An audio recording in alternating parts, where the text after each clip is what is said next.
So it was late 2011, and I was in tremendous pain. My back was wrecked from 2 impact injuries, one that had taken place in February and none that had taken place 7 months later in October. And you know that pain scale when you go to the doctor and they say, what pain level, 1 to 10?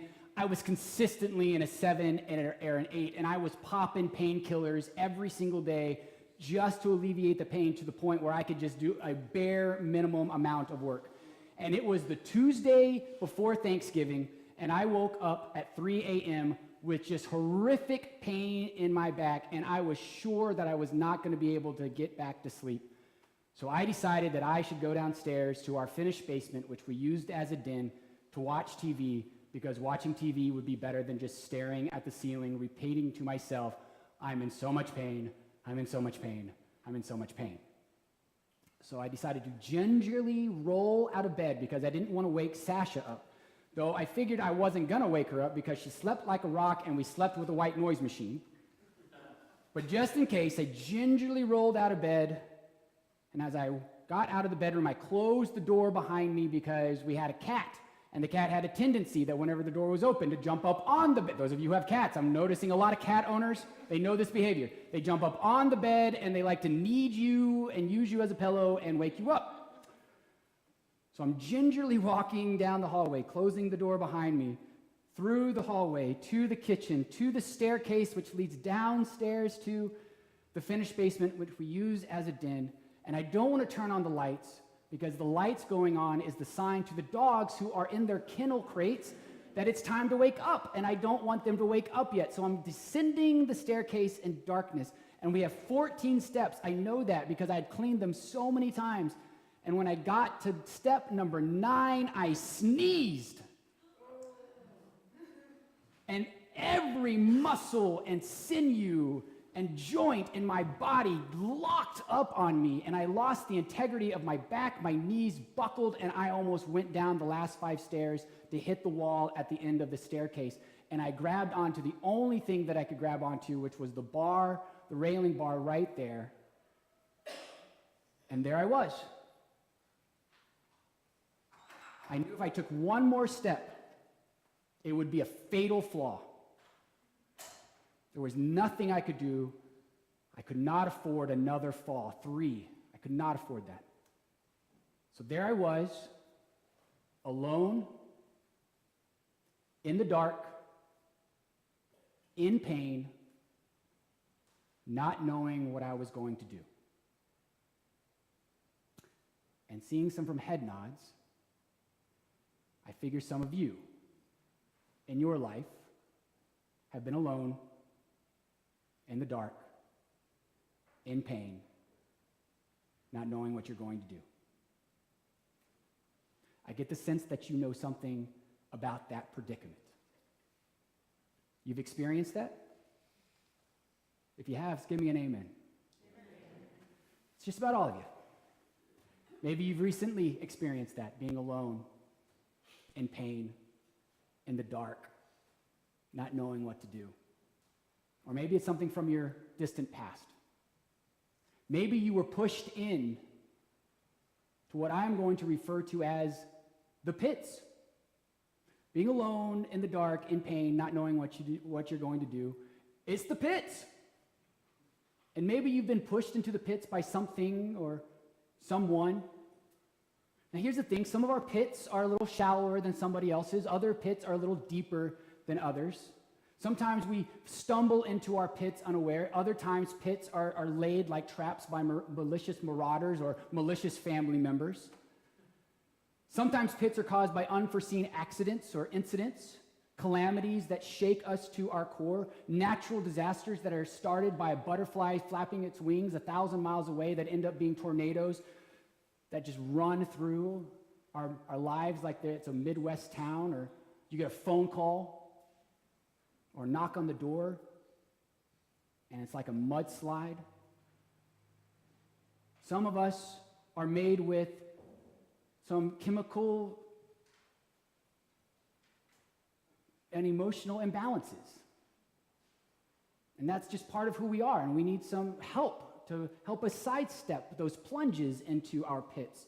Others of us are empaths. I know many of you out there are empaths, and you feel the weight of the world so heavily that you sink into a pit of despair, or you sink, what's getting worse, is a pit of indifference. With every headline about a mass shooting in a school or a church or a hotel, with every dream deferred or the abuse of the innocent by those who have power, of corruption by those who we trust to serve and protect us, and by the nasty, violent violations of decency by those who we once admired. Then there is the truth, and I hate to be the bearer of bad news of this truth, that sometimes we fall into one pit to get out of it just to fall into another pit. It's as if that amazing early 80s hip-hop prophet Grandmaster Flash was so right when he once prophetically proclaimed about our precarious predicaments. Don't push me because I'm close to the edge. A few hip-hop fans out there, thanks, I appreciate that. I worked hard on that joke, I got nothing. I was like, Carla, that was so clever and nothing. Thank you. But they did. Those brothers of Joseph did. They did exactly that. They pushed him into the pits. Those wicked, jealous brothers, they pushed him and he went down and down and down until he hit the ground alone in the dark, in pain, not knowing what to do. And when they did that, what did they do? They sat down and ate lunch. And if that isn't some leave the gun, take the cannoli cold-bloodedness, I don't know what is. And then they sold him to the Midianite traders who took him to Egypt. And then those brothers, those sons of Jacob, kill a goat. And they splash the goat's blood on Joseph's Technicolor dream coat, and they present the coat to Jacob as proof of Joseph's death. No parent ever deserves to go through that in any way, shape, or form. And here is our boy, Joseph, in the pits, looking up, probably wondering, what did I do to deserve this? And how am I going to get out of this? He had been the subject of his father's love, and now he was the object of his brother's dejection and rejection. But as Reverend Dr. Frederick Douglass Haynes III of Friendship Baptist West said 3 weeks ago at the conference that I attended at Bright Divinity School, it is when we are in the midst of our dejection and rejection that God starts to work for our redirection and our promotion. Hey, I got an amen. I'm done. I'm done. It wasn't my quote, though. It was somebody else's quote. God begins the invisible, behind-the-scenes work to pull Joseph up and out of that pit. By the hand of God, a caravan of Midianite traders intersect where Joseph is in that pit in the desert, and Joseph's brothers are eating lunch and laughing cynically at Joseph's pain. Then the Midianites take him out of the one pit in the desert, the physical pit in the desert, and they give him to Potiphar, who is Pharaoh's police chief. And you would think that that was looking up. And yet what Joseph had done was go to one pit, physical pit, actually in the desert, to the pit of indentured servitude, of economic despair. So Joseph is out of one pit and put into another pit. And then, in an act of power and abuse, manipulation and deception, Joseph's new boss's wife, Potiphar's wife, she makes an unwanted, unsolicited, unethical sexual advance onto Joseph. And even though he's able to rebuff her and get out of the situation, she, being a deceitful, power-hungry person, does what so many people who are deceitful and power-hungry do. They make sure they have the last word. And she accuses him of sexual assault and of rape. And Joseph has no power. He is an undocumented immigrant in a new country. He has no legal rights. The accusation of a citizen is enough to re-victimize the victim of sexual harassment and sexual assault. So instead of actually arresting the perpetrator, it's the victim that gets arrested, and Joseph is now thrown into a third pit. First, a physical pit in the desert. Second, the second pit of economic despair, of indentured servitude, and now the third pit of incarceration. But God does not leave him in any of those pits.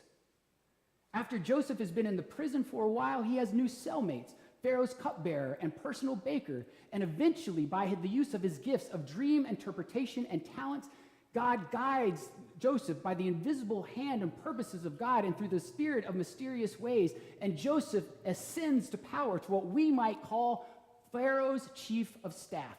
And you might be thinking, the moral of the story is God will put you in power. That is incorrect. That does not deserve an amen. What does deserve an amen is it does not matter how many and which pits you find yourself in, God's hand is constantly reaching down to pull you up and to pull you out. Amen. Thank you. But it wasn't until Joseph had the gift of perfect vision. He already had the gift of dream interpretation. That did him no good in this case, because dream interpretations help you find the gifts and purposes of God in other people's lives. Joseph received the perfect vision of understanding how God was acting in his life through only the perfect 20/20 vision of hindsight. And we'll hear that beautiful story of reconciliation with his brothers, where finally, with the clarity of hindsight and spiritual reflection, that 20/20 vision that only comes with time, that when Joseph looks back over his life, he sees that God has been a major player and agent working on his behalf, even though he did not know it at the time. Hindsight and spiritual reflection are those gifts that give us perfect, wonderful, sacred vision. And it's there that we see God in our lives, especially when we find ourselves in the pits. Mother Teresa spoke so bravely and honestly about feeling the dark night of the soul, of God's utter absence in her life. But she admitted in her memoir that even though she didn't sense God in her present spiritual reality, that did not mean that God was not at work in and through and by her. And after 50 years, the saint of darkness, when she became a saint, she said she wanted to be known as the saint of darkness. Well, sister, you've been beatified, which I guess makes you the saint of darkness. And she knew, like 2 + 2 = 4, the truth that God was in her midst and that God was ministering through her, even as she succored the poor and nursed the leper, that God was working through her and in her and by her, even though she could not feel God's presence. When we are in the pits, the words we say are, I don't know how I'm going to get through this. What will I do? How can I bear this? But once you've been taken out of the pit for a while, and you look back on it, we say things like, I was stronger than I ever thought I was. And I had more courage than I ever thought I would. Yes, you did. Yes, you do. And helping you along the way, sometimes to our complete naivete, is our wonderful Redeemer, giver of life God. We are strong, but we are made stronger by the agency of our divine advocate, our loving heavenly parent, who reaches down a sacred hand every time we are in the pits to pull us up and to pull us out. So there I was, after 2 hours, alone, in the dark, in pain, not knowing what I would do. My arm wrapped around the bar of the railing so I wouldn't fall. And the only thing I could do was cry for help. But Sasha liked to have a white noise machine. And the bedroom door was closed so the kitty wouldn't wake her up. And I was as literally as far away from her and that I could be and still be inside that house. She wasn't going to hear me. But there I was, alone, in pain, in the dark, not knowing what I would do. I was in the pits, but it's while you are in the pits that God's hand begins to move, even if we can't see it. It's while we're in the pits that God's purposes are at work, even if we can't sense it. It's when we're in the pits that God's love for us is everlasting, even if we can't feel it. And I started to cry for help. And I knew she wouldn't hear me over that artificial noisemaker, but God did. And though I didn't want to wake the dogs up, God had no qualms about that. So God stirred them into action. First Aspen, then Baloo, then Ichabod. And this choir of four-legged furry angels started to bark and howl and to sing because their daddy was in pain and they wanted to get to him and help. Now, God works in mysterious ways, sister and brothers. Why? God just didn't send a cold tickle to Sasha's nose to wake her up and rouse her from her slumber. I don't know. But what I do know is those kennels, those animals in those kennels began to sing. And those kennels had just been moved 1 month earlier to right below the bedroom.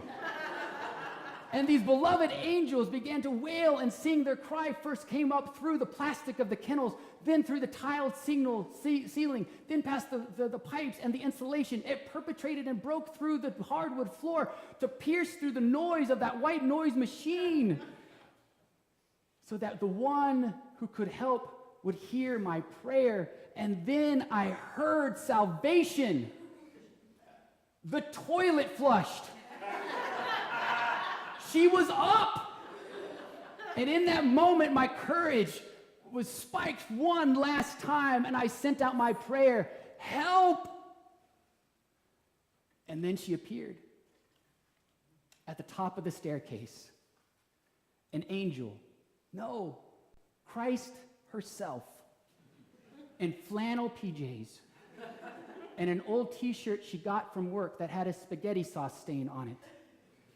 Silhouetted by the nightlight in our kitchen stood Jesus in the form of Sasha Perkins. And she reached down into the darkness. She took my hand, and she led me back up. God will never leave you in the dark, alone, in pain, not knowing what to do. We all find ourselves in the pit sometimes, sisters and brothers. And when we are there, it may be hard to sense. It may be hard to feel. It may be hard to know. But it's when we are in the pits, it's then that God is at hardest at God's work to pull us up and to pull us out. And that's the good news this day.